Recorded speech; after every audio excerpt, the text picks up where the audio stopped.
An Ask Me Anything, which is just a series where we invite an expert to speak about anything that they're passionate about, and you all get to ask them questions. So we are really excited to talk to Isaias today. I'm going to throw it over to Guillermo real quick though, and Guillermo's going to do his little intro. Hey, Guillermo. Hi, Aaron. Hello, everyone. Thank you for joining us today. I'm Guillermo Ortiz. I'm the Sustainability, Diversity, Educational Programs Manager here at UC Merced. So we started the series to really highlight different perspectives in the sustainability realm. So we're so glad that Isaias could join us and share more about his background and his work in this particular space. And without further ado, I'll turn it over to Isaias. Welcome. Yeah, thank you so much again, everyone, for coming here. And I'm really, truly privileged to be able to speak with you all. Fun fact, my sister went to UC Merced, so I have a very deep relationship with that university when I used to visit when I was younger. But today I wanted to kind of start a presentation about kind of like the career I do as an environmental and sustainability communicator in the environmental landscape. Let me just move some of the things out of here just so it's easy for everyone to read. Okay, perfect. But yeah, so today we're going to be looking at social media and climate communications. I know a lot of people are always asking, how do we improve scientific literacy in general public? And I think it has to come from both sides, right? From the institutional sides and also from the local side of people being able to reclaim local knowledge and to be able to express their critical viewpoints on ideologies that are put out there. But to kind of get started is a little bit about me is I am Isaias Hernandez. I use he, they pronouns. I grew up in Los Angeles, California, known as Tongvaland, and most specifically, I grew up in the San Fernando Valley area region, so in the 818. I've always been really interested about learning about environments because I grew up in a community that did not have access to healthy soil, to clean air, to clean water, and throughout my whole life, I lived in affordable housing, and I realized that there's a lot of toxic chemicals found in a lot of subsidized Section 8 homes throughout Los Angeles.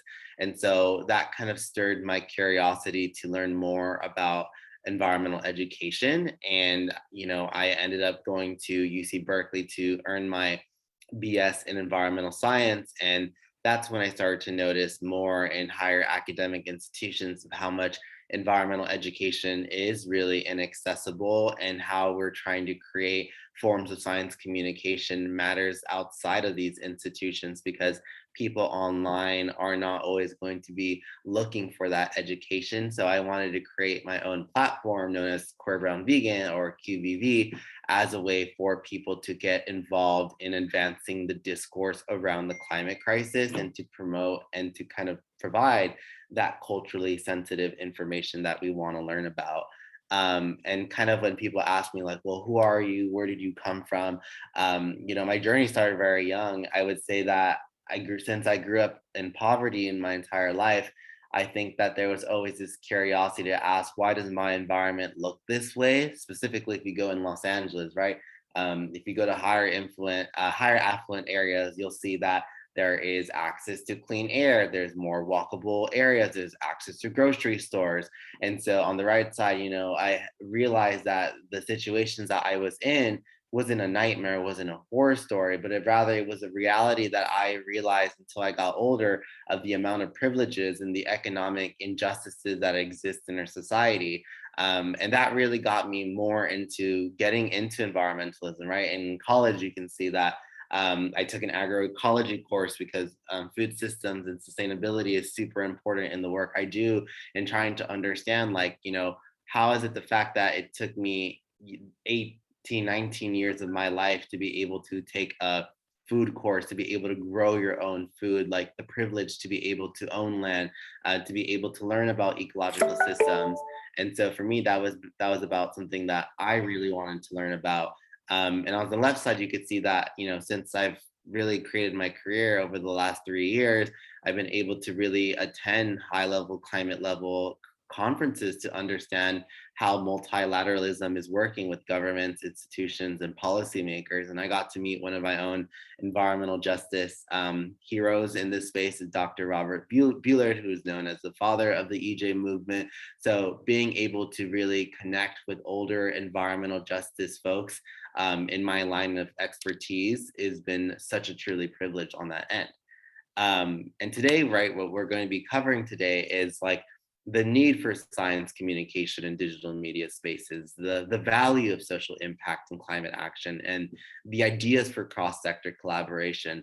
Something that we kind of see in our modern society, and especially in academic institutions, is that we have such a plethora of amount of amazing scholars and scientists that are creating such beautiful work in their research field, but yet it's not being communicated fully to its full capacity due to the fact of like gatekeeping of science publications, the charging individuals, or the lack of communication to be able to deconstruct that, or three, the lack of tools to understand the language in those research articles. And so I really am someone that has been able to have the privilege to been able to study at a university and to understand the academic side behind it, and to be able to kind of dilute and synthesize a lot of that information within social media. And a lot of people ask, well, how do you really do that? Like, what does that even look like? And how do I create that? And that's something that I think we're going to explore in this presentation.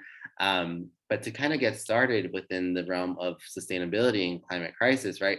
The top three sources where people have learned the most about climate related issues is the media, social media, and films, which, right, is kind of quite concerning if you have to say it that way, because a lot of people are now synthesizing and digesting their information online, which is a really great avenue to start. But how do we get them onto the other side of being able to ensure that education is used for activism, it's used for research, it's used for getting ourselves into those higher level institutions? And so in my end, seeing the fact that there's still a lack of investment going into climate communications in this sector shows to me that we need to push forward, because we don't have enough time, and younger generations are constantly being told that they are the hope, but yet there's no resources being funneled into these younger people. And it was reported by Pearson's in one of their Global Learner Survey that at least 2/3 of Americans, which is around 68%, are looking to learn more about climate change.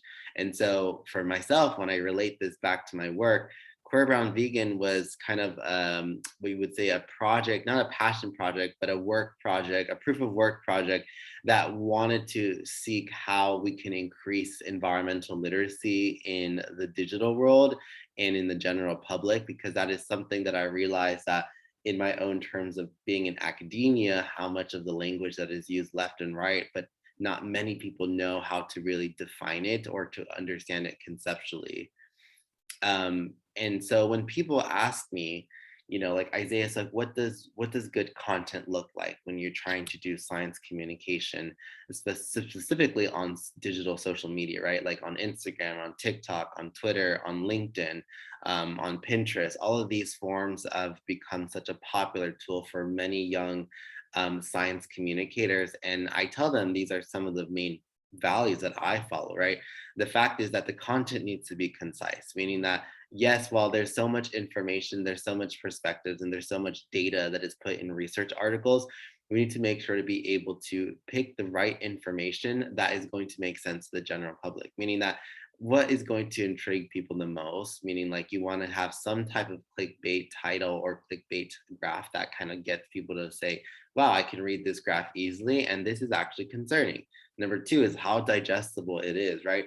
In digital media today, we're consuming such high rates of videos, images, that a lot of us have to stop and ask ourselves, when is it enough? Specifically when the amount of news of what we're seeing today, of what's happening in the Supreme Court, right? Like, how do we get people to understand like this information that is so heavy, is that we try to ensure that in the form of being digestible, that you're building community in the process. And so for me, being purposefully community driven means that I rely a lot of my work on peer-to-peer education, meaning that a lot of the work that I set up in the work I do today is ensuring that it's open for everyone, but open for everyone to add on to their opinions and thoughts on it.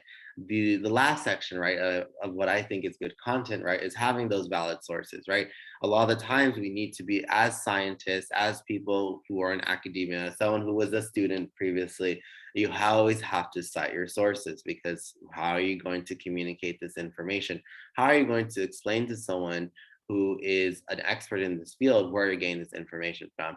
And so for me, I've always advocated for people to constantly cite your sources, because this is what creates collaboration in the process. And a lot of people ask, well, what is the methodology that goes into your creation of climate content? And I identify it, one is looking for gaps in information on relevant topics, right? A quick example of this is a lot of the times I talk about environmental justice, and we talk about people not having access to healthy air, water, and soil. And a lot of people are saying, okay, well, what does that have to do with people who are queer and trans? And I said, okay, let's make this interconnection, right? It's not to say that there's no one talking about this issue. It's to say that there's sometimes this underlying statement that people are not making those interconnections as fast as possible, or as being able to kind of think zoomed out. And so I try to identify those types of gaps in my work of like, what is things that are traditionally not always talked about, but I feel that should be talked about. Number two is researching, right? What resources are out there, right? The thing, like I said previously, like, is it peer reviewed? Is it written recently? Is it coined by someone? Is it on a book that I can get? The third slide is kind of designing, which I'm going to show more visually in the next slides, is how do I storyboard? How do I script? How do I collect accompanying visuals and videos?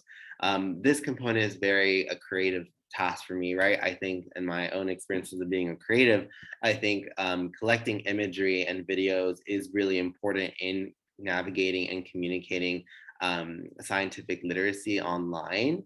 And the next thing is like executing this, right? Like, how do you publish content? How do you add these hashtags, these thought-provoking discussions to ensure that there's some type of sustainable conversation happening? And the last thing is measuring impact, right? I really don't like to say that I measure my impact through metrics, but unfortunately, sometimes that is the case in order to show organizations, brands, or institutions that there is a level of impact. But the one thing that I love to measure through it is the depth of the comments that are in there. If you go to each of my videos, sometimes on those Instagram reels or educational graphics, you'll see that there's a lot of discussion happening between scholars. There's a lot of disagreements. There's sometimes agreements on there. And I think that's something that we don't always have the open access to do so in an academic setting, due to the fear of being misgraded, or not wanting to get on the professor's bad side. And so I think social media does allow that type of criticism to exist, because you're not being graded on any structure. And a lot of people say, like, how do you be relatable to an audience, right? Like, it sounds so cliche saying this, but I always tell people, right, like, you want to be raw and authentic in your story that you're telling. You want to explore these core values of what it means to you, right? Like, are you someone passionate about the earth? Are you someone passionate about getting people to be more eco-friendly in their lifestyles? Are you someone more passionate in getting policy push for justice-oriented solutions? Are you someone very passionate about organizing and describing grassroots activism and how to empower communities? And the last one is like being strategic, asking, experimenting, and engaging with your audience. And so in the next slides, I'm actually going to show you some of the evolutions of the work that I've gone through over the last few years with my team, and some actually new developments that I've been focusing on re-enhancing and making sure that they're polished in how I talk about these issues. In the beginnings of my early days of like Instagram, right? Like, I did a lot of infographics. The infographic eras of the 2018, 19, 20, they still exist, but they're not as popular as you would say they used to be. But I would say that for me, infographics were a really source of how I grew my account, right? I've always wanted to keep it simple in a way that is visually appealing for people, but also not too so much intense for people to kind of get lost within the graphic. And so a lot of my proof of work in the beginning kind of just started off as just using simple colors on Photoshop, right? I'm not a designer, but I tell people I can design something that is very basic to get around. And so a lot of my work started off as an infographic account, and it is very interesting to see how it's, evolved over the last few years, because with the introduction of reels and videos, where like, how do you get more people to kind of communicate climate change? And so on the left side, you'll see an example of like, one way in which I teach sustainability in my community is like breaking down almond, rice, coconut, soy milk. What is the sustainability impact of them?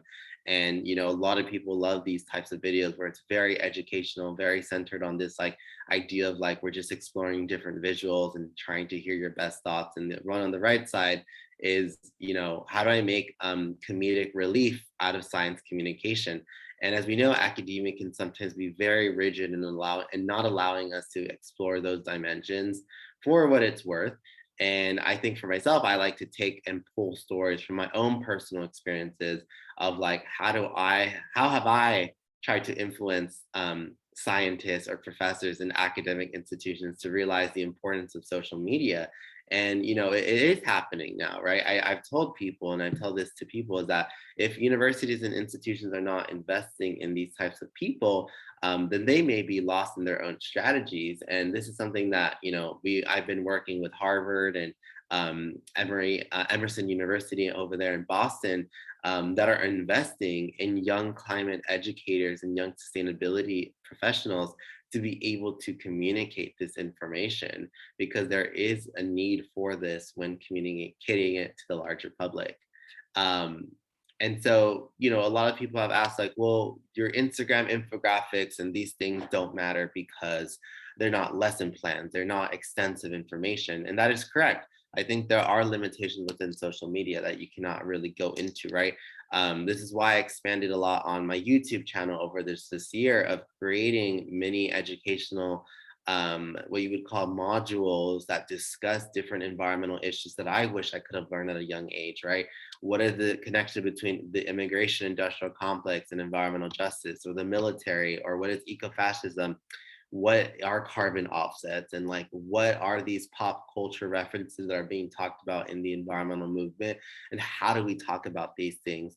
And so I really have made it an active strive to make sure that all of my YouTube educational video has subtitles, is free for everyone, is accessible in some form in English language for those who speak English, and ensuring that it's actually culturally and comprehensively compulsive, right? Like, I pull all my research from articles, I cite them, I write out my own scripts, I develop the framework in which the video is going to go. And so this all takes a lot of time to produce videos as an individual that only has 2 people on their team.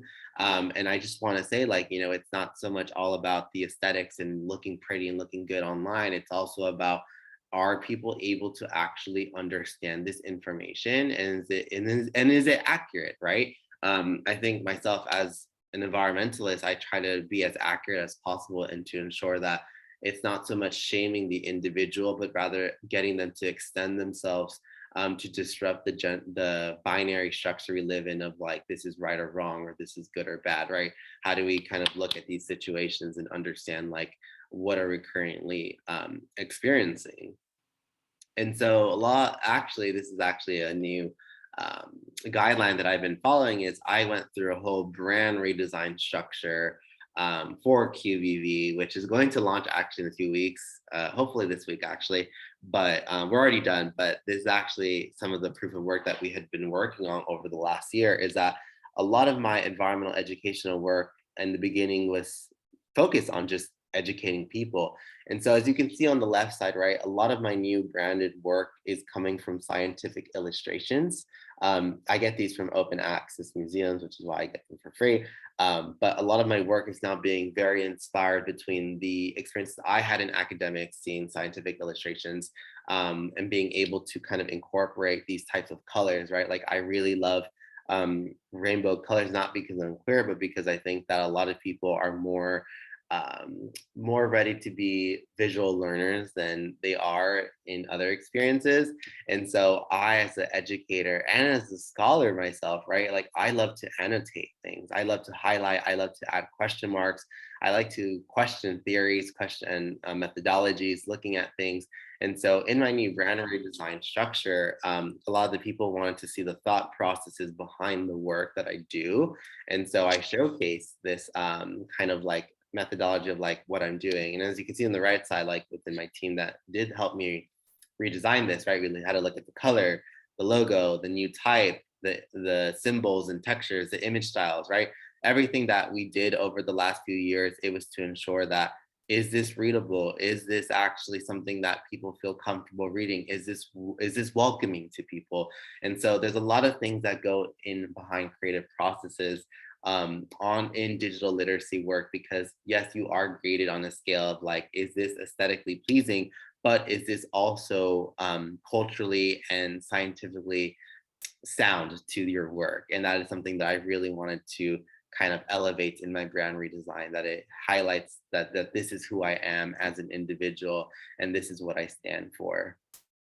And kind of the new pillars in a lot of the work that I do as an educational platform is, one is the research paper of the week, right? I cover one research article in a climate related field, whether that's policy, justice, resource, wildlife, and also discovering new terminologies that may be out there, and also collaborate with local scientists on Twitter. One of the things I realized is that there's sometimes this division between like, oh, these influencers that think they can educate people. But the thing is that, I think there's a lot of elitism that goes within our own industries, right? Like a lot of people would see the handle queer brown vegan and be like, oh, he's uneducated, he doesn't have any environmental experience. But then you realize like, I do have my lived experiences growing up in an EJ community. I do have that experience of being able to study environmental science and being in research labs. So a lot of that is to kind of disrupt that field, but to also ensure that young people can use social media and use this as a tool to hopefully follow and build upon the work that I'm doing too. The number two thing is like climate authors, right? Like I look into interviewing climate scientists and authors promoting their books via giveaway. There's so many experts in the field that are older than me, and I want to give honor to them to ensure that the work I do today. Well, thank you so much everyone for their patience through this. So the last thing I guess I was going to say before the bomber came is Sustainable Job Series. One of the things that a lot of young people in my realm, especially Gen Z and like millennials, are asking, Isaias, can you highlight companies that are being sustainable or like are rooted in equity in some way? And I say, I really want to create series. And so part of being a content creator has allowed me to kind of open some opportunities to work a lot with certain businesses across the sustainability sector. And that's been something that I've been really excited about and like getting people to learn about in that show. And so I've been independently creating some Sustainable Job series. That's kind of like a mini series on my YouTube channel that's going to start soon. That goes into these stores, and it's kind of like a model of Dirty Jobs that was on Discovery Network, I believe, with Mike, where he would go to America's like most dirtiest jobs of like having to clean farms or I don't know, some things like that. And so it's kind of a spin-off of like Sustainable Jobs of like, working at a zero waste store, like how do you do this? What does this look like? It's kind of more comedic, but also very like educational and informative. And the last thing is kind of like forms of revenue, right? A lot of people ask, well, how do you get your structure of funding? As an environmental creator, like I do not qualify for any funding because I'm not a nonprofit organization nor recognized as a legal entity in that realm. And so a lot of the revenue that I get from the sectors is like sponsored ads, right? Like having to do those ads, unfortunately, on my channels, or sometimes public speaking. I love doing public speaking with institutions, universities, high schoolers for free or whatever. Like I just enjoy it. And number three is consulting, and then four, small donation gifts that I get. A lot of my community is very sometimes self-funding, and so they really allow me to be able to kind of give opportunities to me on that sense. But with that being said, I did want to kind of leave it up for Q&A because I wanted to kind of give the floor to anyone who may have any questions or thoughts about the work I do or anything that you're trying to do, because I think this is a really great way to collaborate. So first I want to say thank you for the wonderful presentation. And I actually I noticed the photo with you and Dr. Bullard. I've worked with him previously on some climate justice and environmental justice issues. And I wanted to ask you a question because I think that too often higher ed is kind of labeled as this ivory tower, especially when it comes to climate justice issues. But I've always found it incredibly fascinating that folks like Dr. Bullard have this extremely deep academic background plus real community-based scholarship, and they combine the two so that in a way that kind of separates that kind of out of touch feeling, right? Can you kind of describe your efforts with your academic background, especially from an institution like UC Berkeley, combining it to make it more accessible? Like how has that journey been for you? Have you received, and I think you mentioned some criticism from, because you're not necessarily someone running around with a PhD and, publishing journals and all of that. How have you kind of grappled with that in your own journey? Yeah, so I would say that, during my time at Berkeley, because I went there from 2014 to 2018, I'd say that there was an organization on campus. It was called Students of Color for Environmental Collective. And we were all young EJ students who wanted to share space in predominantly white institution to kind of discuss our experiences in environmental courses. And collectively, a lot of us thought how a lot of the climate justice and environmental justice components were missing in a lot of critical discussions. And even the own environmental justice course that was taught at UC Berkeley was taught by a white man. And I think that's something to me, kind of, I had questions of like, there is barely any professors of color, specifically women of color professors in this university, in this college that we're in. And the fact that we're not even able to get someone hired for this role and it had to be a different professor that's tenured for something else in the environmental realm, it kind of is a slap to the face. And so I'd say that in terms of like building this community scholar knowledge, when I was an undergrad, I think it really combined a lot with the organizations I was working with. So like even then I was in Los Angeles at the time, I sometimes volunteered with Pacoima Beautiful. It's like a EJ org here in LA. And a lot of the experiences that I learned there of how to communicate in terms of like talking to just people in general, how do you do surveys, how do you set these systems up, was really critical when it came to like teaching college students that were interested in EJ, like how do you do this within an institution and like how do you bend the rules? And our letter is actually out there from 2016 where we demanded UC Berkeley that they were failing students of color in the College of Natural Resources. And I think the university committed to hiring some people of color professors from what they said. I don't really know since I left after 2018, but we did actually get a grant in that collective to get older EJ folks that were in the environmental professional sector that were Black, Indigenous people of color to mentor each one person in our collective, which was like, I think there was like around 30 of us. And so I think like, that is a way of how we were able to kind of redistribute wealth of knowledge to our communities, not just to like people that were seniors like me, but people who were freshmen and sophomores. So then they didn't have to feel like they didn't know what they were getting themselves into or like how to navigate those spaces. And I think that with the climate justice and like an EJ scientific work that's being published out there, I think it's also really important that we're always critical of like who is doing it, because I think a lot of the times when I was an undergrad, I would see a lot of researchers being like, I have to save these communities that were predominantly people who were upper middle class that were not respectively that race or that community, and use communities of color as kind of like resource acquisition for their PhDs or their master's thesis. And I think for me, that was, there's types of ethicality that needs to be taught more to those who come from very privileged backgrounds and don't know how to talk to low-income communities of color. But yeah, I think it's an ongoing expansion. I would say now the younger folks in college now that I get messaged to are challenging their professors, or actually introducing like climate educators online. You saw intersectional environmentalism by Leah Thomas. She who coined the term. Like there's a lot of young people in this movement too that are becoming in the EJ space.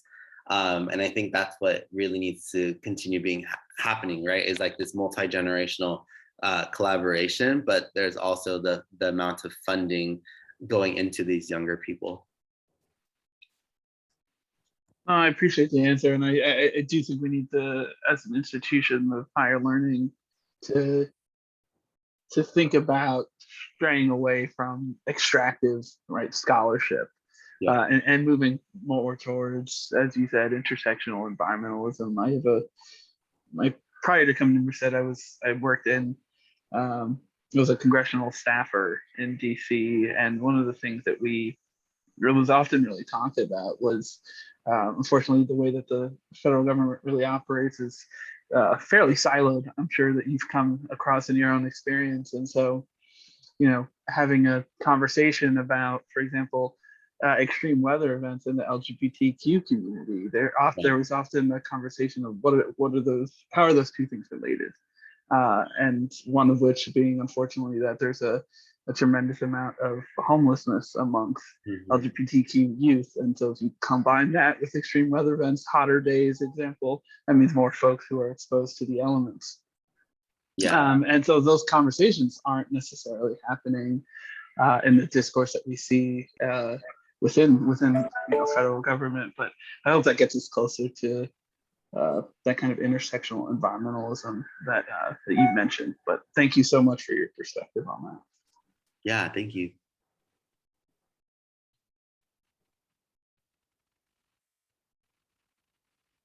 All right, if anyone in the audience has questions, they can raise their hand. They can also put it in the chat. We also had several that came in via the registration link. So I'll go ahead and get started on some of those. One person asked, how do you successfully communicate to various socioeconomic and cultural groups the importance of climate change? We kind of already touched on this a lot, but if you have any other touch points to add, feel free. That one is from Luz.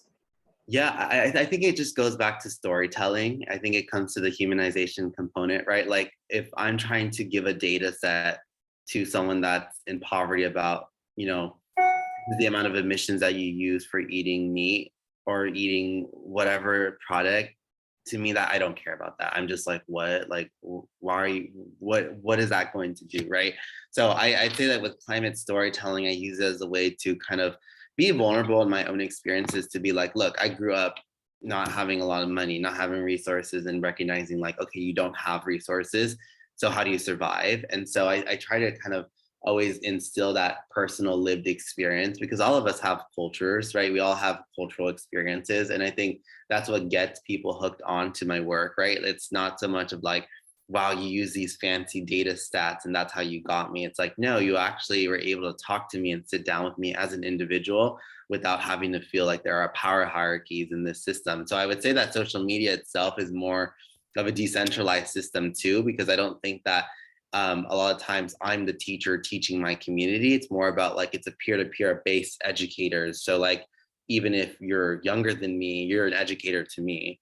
And I think that's something that I try to kind of emphasize with communities, is that you cannot reach everyone globally, right? Like my work is not global, it's only US centric, unfortunately, due to the fact of like a lot of my experiences are in the US, but I can definitely advise and like push for people that are building other dialogues outside of those countries to be able to team up with them to amplify their messages too. Awesome, thank you. All right, so someone said, Carla said, I'm working on an intersectional environmentalism workshop series. Sounds super cool. Do you have any ideas for Zoom activities that will engage folks? In terms of like Zoom activities, it depends on like what level of audience you're working with, right? Like if it's high schoolers, high schoolers or like middle schoolers, something I like to do sometimes is the tree diagrams, right? Like looking at the root, like what is the root issues of a lot of the things. I think we see this a lot in a lot of justice diagrams, right? Like food justice, the oppression Olympics tree, right, that exists, and like other things that are out there. I would say that in trying to craft it for an activity, maybe asking ourselves like, what is it specifically that the students are looking for, right? Like, are they looking more for the academic side of it, or are they looking more for the spiritually side of connecting side of it? Because I try to connect both at the same time without having to say that one is less than the other, but to emphasize the importance of like, you don't need to know everything at first, just whatever connects to you, you'll be able to build. And the other thing I would really recommend is actually dividing top sectors in categories, right? Like a lot of times when we talk about intersectional environmentalism, or a lot of people think about environmentalism, they only think about research and writing and academics. I'd say no, it's really rooted in a lot of the things we do, right? Video games, fashion, style, photography, writing. Like how do all these sectors that we love to do, or activities that we love to partake in, how are they related to the environment? And I think more than ever, like when I've done that activity with younger people, they realize like, wow, I didn't know that the clothes I wear is plastic. Now I'm going to look more into clothing and get into fashion. Or people saying like, I didn't know about dairy animal-based products or things like that. So I would say like that's kind of some of the tips I recommend. Awesome, thank you. All right, any tips for subverting political overtones when discussing climate change from a position that's university backed? Sorry, can that be repeated again? Actually, let me just put it in the chat. That would be easier too. All right, and this one is from Michael. Any tips for subverting political overtones when discussing climate change from a position that's university backed? I mean, individuals that are on behalf of universities must criticize the university, right? Like you cannot, like, I think at the same time, from what I've talked about with a lot of, I'm gonna give an example of this. A lot of faculty professors at Harvard are not able to unionize. And if they're unionized, and they're, they're not allowed to due to their policies that they put down. And obviously that's different from many universities. So I would say that if you're not able to, if you're trying to challenge that, asking yourself, what are the other ways that exist that allow me to criticize or to kind of challenge university, right? And is that by empowering younger people? Is that by creating different programs or like educational resources on that? I also try to think with like, with our politics, that's where it's going today, and like what a lot of universities are doing out there. I think it's really ensuring that young people have a voice, because a lot of people that really denounce, I mean, I really did not approve a lot of what UC Berkeley was doing during my time there as an undergrad either. If we're not able to kind of amplify those messages from younger people, then how are we going to challenge it within our own work? So I would say like investing in time in those people really matters. Absolutely, thank you. All right, again, I'm going to throw it out there. If anyone has questions, go ahead and raise your hand if you would like. All right, how did you know this was something you should pursue? What setbacks did you face? How successful has the initiative been? And this is from Annalisa. Yeah, absolutely. I would say that in terms of like in pursuing a career, I think it was more about realizing that my work structure and style did not align with academics. I got into some master's programs in universities, and I said, no, I can't afford 50 grand a year or 60 grand a year for a 2-year program. Like I just can't anymore. I just don't have any money. And so I think for me, like a lot of my mentors at the time were saying, well, just go to a PhD program. And I said, no, I don't want to spend 6 years in a PhD program. I can always decide later if I want to go, but I think that's the worst decision for me at a young age. I was just out of college. I was 22. I was like, I can't do this. I can't commit at such a young age. And so I would say that in terms of the setbacks that I faced in my own career now I have today is the establishing legitimacy in my work, not only from my own personal lived experiences, but also the academic experiences I've done. I think it's really easy in different spaces for us to find flaws in our work than actually celebrate the continued work that we're all doing collectively in different sectors. And so I would say that the setbacks I had at first was just trying to establish an economic career out of this. Unfortunately, we do live in a society where you need a paycheck to pay your rent and everything. And so trying to build out an economic model for that was really hard, knowing the fact that I don't come from, experts in generational wealth or advisors on that end. And so having to kind of talk to other young environmentalists in this sphere actually helped me a lot, because a lot of my friends that went to university with me at Berkeley, who are content creators, or other people I've met that are the same age as me, were actually one of the, I guess, first generations that are just navigating this field. And so a lot of us just have been supporting each other through this process of like, how do you do this? How do you do your taxes? How do you do speaking engagement rates? How do you rate yourself? How do you pitch yourself for these events? And so I would say that the setbacks were just like understanding how systems work. And the successfulness of this initiative has been that, I've been able to find a career where it doesn't destroy my mental health completely. I'd say that typical 8 to 5 jobs were very hard for me as maybe a Gen Z to keep up with that workload. So I think for me, that was something that I really wanted to kind of continue working on. Awesome. We have one that came in to me. How do you stay informed with trends and remain relevant in the process? As a social media manager, I find it difficult to navigate keeping up with the real-time events and communicating to our audience. Yeah, same here. Yeah, I'd say that like with any social media manager, it's not so much about staying on trends, but being able to understand the cultural significance of what's happening in our history, right? We're not going to be talking about, let's talk about this eco-friendly product when we just saw what happened with Roe v. Wade, right? Like we want to be able to have this discussion about maternal justice, reproductive justice. How does this intersect with the environmental justice movement, right? And so I'd say that for a lot of people struggling to kind of, upkeep with trends, asking yourself, how do you create work that is everlasting in this space, right? Till this day, a lot of the infographics that I've written over the years still get likes randomly that have been written 2 years ago, 3 years ago. I get notifications for that. And so I tell people that in trying to navigate the real-time issues that are happening is focusing on certain sectors that you're an expert in rather than trying to be an expert everywhere, because at the end of the day, there is only so much that we can do as individuals, but you do have the right to be able to share that information or like share other people's resources who are tackling those other issues that you may not.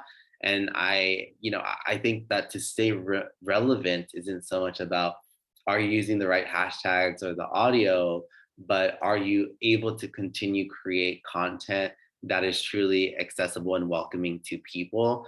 And I think that's what really a lot of people miss, right? Social media managers don't get paid as much. And I think too, like as someone who used to be a social media manager, it's like you're not just creating socials for videos, you're also emailing people, you're creating campaigns, you're doing a lot of other delegations and tasks that are not always typically on the paper of the role. So I tell people just try their best in trying to create content that's unique and to push ideas out there that build upon other people's work. And I think that will flourish, in my view. Absolutely. Well said indeed. All right, so we got about 8 minutes left, and we'll be sure to end on time today.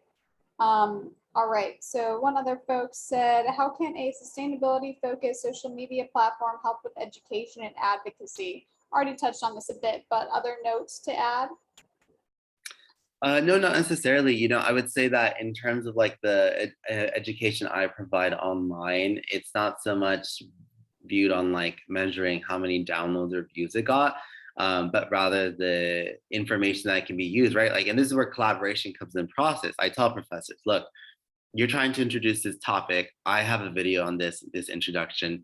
I'm sure your students would be loved to see a younger face for a bit if you show them my video to you, and a lot of them laugh at it and they say, yes, you know what, I'll do it actually. So I think this is where collaboration comes in process. It's like, it's not so much of like me saying like I want to become a large institutional ground to be able to implement environmental policy, but I want to be someone that's been able to help local educators build out curriculums, because at the end of the day, right, what we're seeing right now of how critical race theory is constantly being slammed and threatened in anti-racism courses now, it's like, if we think about bringing environmental justice or climate justice into these classrooms, we know that they're going to come for that too next. And so educators need to be prepared to create localized forms of education that are outside of those educational institutions to offer to those outside, right? And I think about mutual aid programs for me, like being a way of like kind of getting local knowledge out there.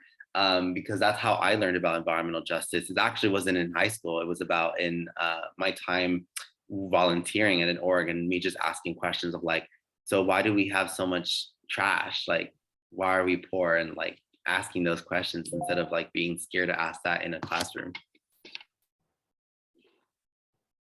Absolutely. Someone also said, any tips on how to improve the accessibility of social media content?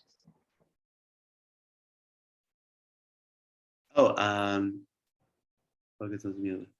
Oh, I think I kind of answered that one. Should we answer Sam's question? Sorry, I know Sam has their hand up. Yeah, so, well, Adriana, I don't know if you wanted to rephrase it. She just sent it like a minute ago to me personally. She said any tips on how to improve, but we can skip that one. So yeah, Sam, do you want to go ahead and unmute? Yeah, thank you. Thanks, Isaias, for sharing your time and insights. So you mentioned there's different ways you kind of, different metrics you use, and you try and kind of get away from purely quantitative, I guess. So you kind of you mentioned you look in the comments for kind of indications of deeper conversations or exchanges. So I was wondering if you could elaborate a little bit on kind of what you look for when you're kind of looking for those non-traditional metrics, and maybe if there's like an example of a particularly interesting kind of dialogue or conversation that started to emerge in the comment section or anywhere else. Yeah, so actually, this is actually a really great example. So there's this terminology that was being thrown out there on TikTok. It was called botanical sexism. And it was, I think, coined by a horticulturist or a gardener that basically said that the reason why we have so many pollen today is because we have too many male sex trees. And so that is an imbalance in systems. And so what the argument was saying in this case was saying that in urban planning, many of the trees that are being built in like, Los Angeles, Chicago, New York City, they're choosing often male trees that have more pollen, and that's rooted a lot in sexism and like misogyny. But a lot of the interesting thing is that I wasn't really supporting the concept. I rather was just talking about the concept because I found it interesting. Is that in theory it would make sense, right? Like if you're like, okay, well, that actually makes sense. I have a lot of allergies now. But a lot of interesting comments was seeing a lot of scientists were saying like, this is like these people who've written about it is actually it's misinformation. Here's a scientist who debunked it. And basically, I obviously was not like defending the theory, but I wanted to be able to learn more about it because I said, I don't really know. I didn't study trees and sex and how that's denoted. And what it was found is that it's not so much about the fact of like men urban planners choosing male bearing sex trees. It's a fact of that how much biodiversity that we've lost over the years due to like extraction of systems. And so the scientist was basically that who debunked this like term of botanical sexism being like, this is ridiculous. She was just arguing that like, I don't think this is correct. And scientifically, she provided all these stats and things. And I think that kind of created this large argument with other people saying like, well, this person that coined this term is also a gardener, and they were noticing these things. And so I'd say that in terms of measuring the quality of that content, it was more about having an open scientific discussion, because I think that's something that me as an individual, like that's not my expertise. And I was like, I want to open up this discussion because I don't know anything about it. And I think it's also harmful for young people to be given this information and being like, yeah, everything falls along so well, and now I get it. And it's like, what if it's not the case? And so that's an example I give to people.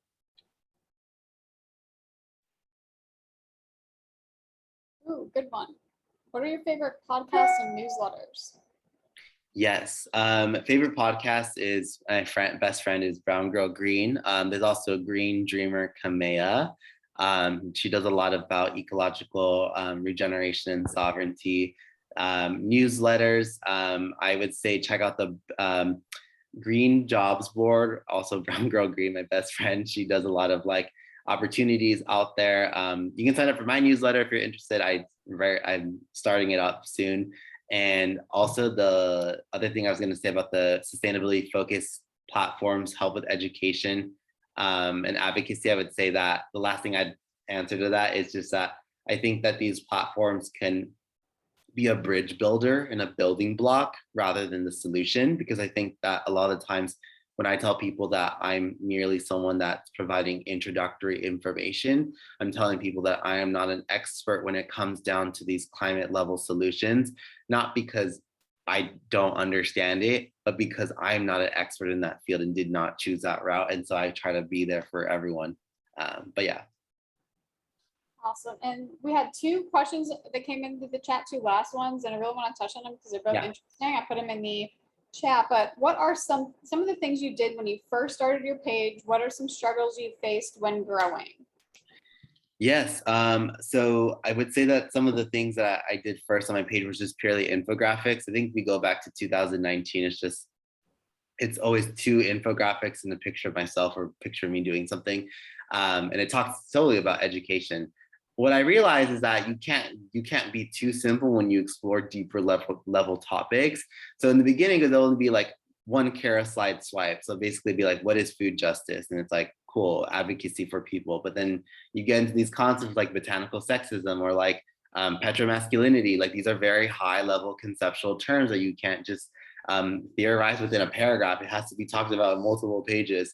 So that's something that I had to face to understand of like, how do I expand this information without getting people stressed out? And also realizing that there's limitations on the infographics, meaning that the infographics are not the ones that are going to be the full solution to understand the whole chapter of the things. And I think my advice for the other question about sharing in conservative audiences without scaring them away is I try to meet people halfway in certain senses, but I would say that within my work is that I usually have gotten them with the lifestyle content. So what I basically do is, it's really funny, is that you'll see that in a lot of videos when I talk about foraging for mushrooms, cooking food, or exploring just funny, like I had a huge argument about fairy doors, about people destroying trees because they put nails on fairy doors, and it led to a whole argument of people getting angry over it. But I think these are the people that I've been able to get, and then to move them more to like justice oriented solutions of like, hey, like let's talk about environmental racism, and we're not going to talk about, we're not saying that you're the issue. We're saying, and we're not saying that nature's racist. We're saying that the policies that were implemented into our environments and low-income communities, those people are in fact racist. And so I think that in terms of conservative audiences, I don't always get them. But the ones that I do are usually what you would call like centrist or moderates sometimes. And I think that although they may not always agree with what I'm posting, I think there's a common line that I've been able to get them more to be like, okay, well, it's fine if you don't want to listen to me, but at least listen to this other person. So they, I would say that having networks of people who do that type of work specifically for engaging conservatives or people who grew up in conservative households, they're the ones who are the best to like get them on the other side. Because I think for me, it's more like I would expect you to like not at least know about what racism is and what that looks like in the environmental movement. So I think that's my biggest advice, is just know who you are and treat your physical and mental health well too, because it's no point fighting with people online on comments either. I usually just say, you know, let's hop on a call if you want to talk to me. I don't have time to discuss this anymore with you online. Like I think a lot of the times there's a lot of misconstrued messaging of people thinking that you're angry. But yeah, that's all I would say. Fantastic. I love that answer. And I know I said we would end on time, but you kind of spoke about this. And I heard this question today in like a podcast or something. And the question is, where do you get your energy? And the reason I ask that is because there's a very real thing called eco-anxiety, right? And I'm experiencing that every day. So where do you get your energy? How do you keep going? And what makes you so resilient?